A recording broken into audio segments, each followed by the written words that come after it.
Hi everyone, welcome back to my YouTube channel. If you're new here, my name is Ayesha Holder. I'm an aspiring author and avid reader. I haven't been reading that much though.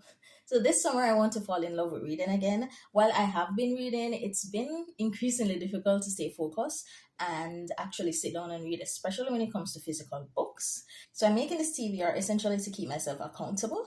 So I'll be reading a minimum of 4 physical books, even though in this list of 10 books that I want to read this summer, there's only 2 physical books that I've listed, but I'm a mood reader, so most likely I'll be reading other books throughout the month. But my goal is to read 4 physical books throughout the months of July and August. I have made a list of 10 books that I want to read this summer, 4 of which are romance because it's my favorite genre, 3 are from my favorite authors, 2 were recommended by friends and I've been trying to read for way too long, and the last is a nonfiction. So let's get into it. I made notes here, so I'll be reading from my laptop a bit. Here's my summer TBR. The first book is Summer's Echo by Robbie Rennie. 2 former camp counselors whose hearts remained intertwined reunite to face their unspoken feelings and the secret that divided them in this soul stringing second chance romance about finding the courage to claim what fate had always intended.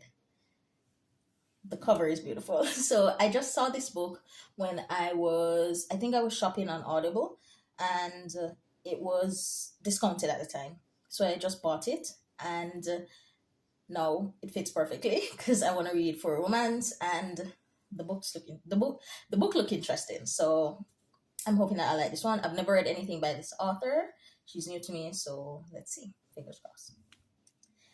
Book number 2 is Twisted by, I don't know, I feel so nervous. I haven't recorded a video in so long. Book number 2 is Twisted by Emily McIntyre. This is book 4 in the Never After series. I read the first 3 books in 2023, I believe. The book series was recommended to me by Ashley, and I've loved all 3 of the previous books. They're dark romance, so they're definitely not for everybody. Questionable theme. They're easy to read, they pass the time easy, and it's dramatic and fun. So I'm hoping I'll also like this book. The Never After series are retellings of, not retellings, but reimagining of fairy tales. So this one is a reimagining of Aladdin. I think I started it, but I don't remember anything about it. So here's a quick description. Yasmin Karma, daughter of one of the richest men in the world, has never known strife. So, when her beloved father falls ill, she is determined to make his final days his happiest.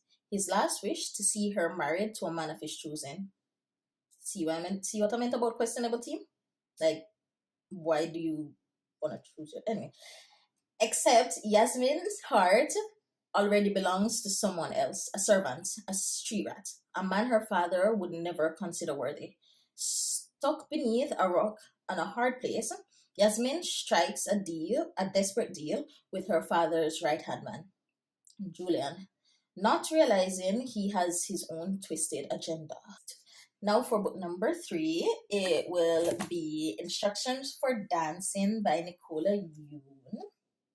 I've never read one of her books, but I did watch one of her adaptations. I think it's Everything Everywhere or something like that. And I remember liking it, and I always wanted to read one of her books. So I got this one a few years ago when I went book shopping with my sisters, and I never picked it up. So I'll be trying it this month.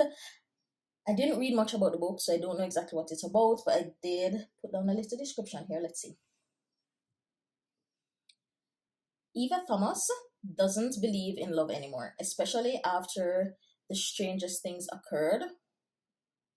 The strangest thing occurs one otherwise ordinary afternoon. She witnesses a couple kissing and is overcome with a vision of how their romance begin and how it will end. After all, even the greatest love stories will end in broken hearts eventually. Can't say I disagree with you, girl.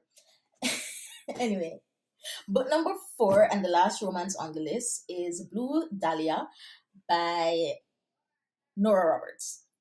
It's been a while since I've read a Nora Roberts book. I remember her being an okay author.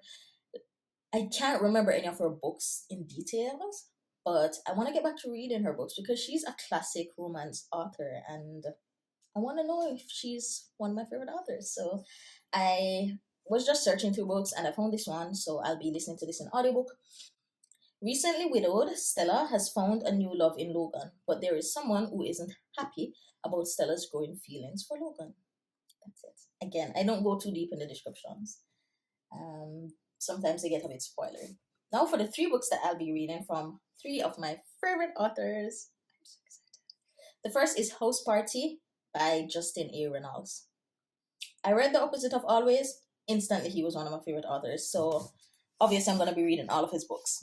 I did start this book. I did actually start this book, but then life happened. So I never got back to it. But this is a novel of interconnected stories that follows a group of young adults over the course of a few wild, transformative hours at an epic party. That's all I know. That's all I need to know. It's Justin. Book number 6 is The Manifestor's Prophecy by Angie Thomas. This is book number 1 in the Nick Blake and the Remarkable series, and I believe it's getting a television adaptation, so I'm so excited for that as well. I've read all of Angie Thomas' previous books. I haven't read anything from this series as yet, and I don't think I've read the 2 collaborative works that she did with other authors like Nick Stones and stuff, so I do need to read those as well. But back to this book. All Nick Blake wants is to be a powerful manifestor like her dad. But before she has a chance to convince him to teach her the gift, a series of shocking revelations and terrifying events launch Nick and 2 friends on a hunt for a powerful magic tool she's never heard of. To save her father from imprisonment of a crime she refused to believe he committed. Book number 7, Dangerous Lady by Martina Cole. I adore Martina Cole. I adore her so much. I read one of her books. I do this often. Apparently, I'll read one book and just decide that author is my favorite author ever. I read one of her books, and the next time I went to the bookstore, I saw one of her books, and a different one of her book, and I bought it. Then I went to the bookstore again. This was like 4 years ago, and I saw a series of her books, like 4. I just bought all of them, and this is one of them. I did start this book, and I remember everything about it. That's how good of an author Martina Cole is. I don't need to restart this, so I'll just be continuing it. It's so good already. It's so detailed, and it can get a bit confusing at times because there's a lot of characters, but this isn't a book review. This is just me telling you what I'll be reading this summer. So here's a quick description. Where is it? No one thinks a 17-year-old girl can take on the hard men of London's gangland, but it's a mistake to underestimate Marie Ryan. She's tough, clever, and beautiful, and she's determined that nothing will stand in her way, which makes her one dangerous lady. Now for the 2 books that were recommended by friends. Book number 8 is Pillars of the Earth. Book 1, a King's Bridge novel by Ken Follett. Now, this book was recommended to me by a friend of mine, Edmund. He recommended this book years ago. I started it, I got about 7 hours in, and then life happened. And you can see that's a theme. Life keep happening. But I loved it, and I really want to start it again. The audiobook is an intimidating 40 hours and 56 minutes long. The book follows various characters as they overcome hurdles, personal, political, and professional, during the period of the anarchy. Now, while historical fiction is not my favorite, actually it's my least favorite genre, this book it had so much going on, and it was so dramatic and detailed, and the characters are morally grey and just weird. So I was really enjoying this book, and I can't wait to get back to reading it. Book number 9, and recommended to me by my dear friend Ashley, is Frankenstein by Mary Shelley. Frankenstein is one of her favorite books, so of course I'm going to read it. This book has been around for a while. I believe it came out in the 1800s, so I don't think it needs much of a description. Even I know some things about it, but not really the details. Actually, at first I thought Frankenstein was the monster. I didn't know it was Dr. Frankenstein. Ashley told me that. But yeah, anyway. So if you don't know what it's about, though, it's about Dr. Frankenstein, who creates a monster that escapes and I think he finds love. But I don't think that's the essence of the story. That's just what I remember because I'm a romance girly. But I think it's about so much more. It's a horror, a psychological horror. So I'm interested to see how I'll enjoy that because I usually enjoy horrors, but I don't think I read much psychological horror. Number 10, the final book on the list, the one nonfiction that I'll be reading this summer. I'm hoping to read one nonfiction a month, so there may end up being more nonfiction on my summer TBR. But for now, book number 10 is The Healing Power of African American Spirituality, a celebration of ancestor worship, herb and hoodoo, ritual and conjure, by Stephanie Rose Bird. Whew. I really want to get back to reading more books about spirituality, especially ones rooted in African spirituality. So I'm going to be starting here, and I'm excited to read more books about African spirituality. Ah, that's it. So that's my summer TBR. What will you guys be reading? Have you read any of the books on this list? If you comment, don't leave any spoilers, please. And if you have never heard of some of these books, what books from this list sound interesting? Let me know.